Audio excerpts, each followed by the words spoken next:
Welcome to Luca and Miguel. Enjoy the video. You'll start by choosing the right frame rate and locking your basics.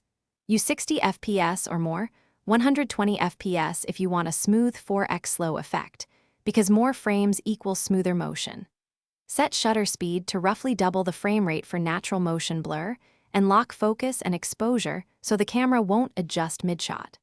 Once you've stabilized on a tripod or gimbal, compose with extra headroom for motion. Make sure lighting is steady. Flicker ruins slow motion. Next, import your high frame rate clips and resist automatic conforming to a different frame rate. Create a timeline that matches your intended playback rate, 24 FPS or 30 FPS, so the editor interprets speed properly. This is why you shot at 60-120 FPS. Then set clip speed to 25% for 4x slow or calculate accordingly. Once done, enable high-quality playback and choose optical flow or frame blending for smoother interpolation. Finally, refine interpolation and rendering.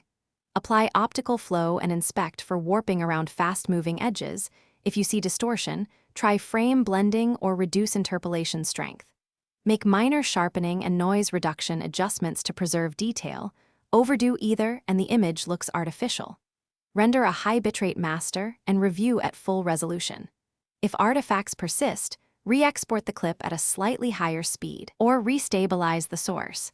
These quick fixes often remove the worst glitches without reshooting.